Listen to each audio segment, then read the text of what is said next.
పవన్ కళ్యాణ్ గారు మాట్లాడినప్పుడు నాకు గత చరిత్ర జ్ఞాపకం వస్తా ఉంది. 100 రోజుల పొరుపు. ఈరోజు ఒక్కసారి చూస్తే ఆ రోజుల్లో ఎంత భయంకరమైన పరిస్థితులంటే, నన్ను అరెస్ట్ చేసిన రోజున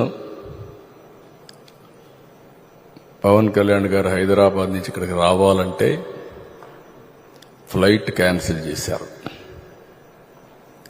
ఎంత పట్టుదల ఉంటుందంటే, ఫ్లైట్ మీరు క్యాన్సిల్ చేస్తే నేను పోలేనా అని చెప్పి నేరుగా బై రోడ్డు వచ్చాడు. రోడ్లో వస్తే నందిగామలో మొత్తం రోడ్డు అంతా బ్లాక్ చేసి పక్కన తిరిగినా రానియకుండా చేస్తే రోడ్డు మీదనే పడుకొని ధర్నా చేశాడు. మామూలుగా సినిమా వాళ్ళు ఇవన్నీ చేయరు. సినిమా వాళ్ళు ఏదైనా చేస్తే షూటింగ్లు చేస్తారు తప్ప నిజ జీవితంలో చేయరు. అలాంటి నిజ జీవితంలో పోరాట యోధుడిగా నిలబడ్డటువంటి మిత్రుడు పవన్ కళ్యాణ్ గారు. నేను ఈరోజు కూడా చూస్తున్నాను,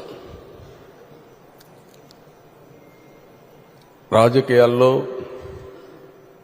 ఒక ఆశయం కోసం వచ్చాడు.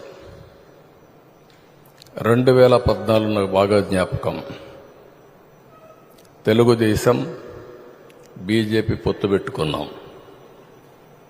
పొత్తు పెట్టుకున్న సందర్భంలో పోటీ చేయకుండా ఎన్డీఏ గెలవాలి, ఇప్పుడు నేను పోటీ చేస్తే ప్రభుత్వ వ్యతిరేక ఓటు చీలుతుంది కాబట్టి చీలకూడదని నిర్ణయం తీసుకుని ఆ రోజు పోటీ చేయకుండా అందరి అభ్యర్థుల కోసం పనిచేసిన వ్యక్తి పవన్ కళ్యాణ్ గారు. నేను ఎప్పుడూ మర్చిపోలేనది. నేను జైల్లో ఉన్నాను. జైలుకు వచ్చాడు. వచ్చినప్పుడు మాట్లాడాడు, చూశారు. అన్నీ ఆలోచించిన తర్వాత బయటెళ్ళి కష్టకాలంలో ఉన్నప్పుడు ఏమాత్రం కూడా ఆలోచించకుండా జనసేన తెలుగుదేశం పార్టీ 2 పార్టీలు కలిసి పోటీ చేస్తాయని చెప్పిన వ్యక్తి పవన్ కళ్యాణ్ గారు. అప్పటికి వాస్తవంగా ఆలోచిస్తే బీజేపీతో పొత్తులో ఉన్నారు. మళ్ళా అక్కడ ఒక మాట చెప్పాడు, నేను బీజేపీతో పొత్తుంది, వ్యతిరేక ఓటు చేయడానికి వీలు లేదు, కాబట్టి పొత్తు మాత్రం తెలుగుదేశంతో ఉంటుంది, బీజేపీని కూడా ఒప్పించి అలయన్స్ లేకి తెస్తామని చెప్పిన వ్యక్తి పవన్ కళ్యాణ్ గారు.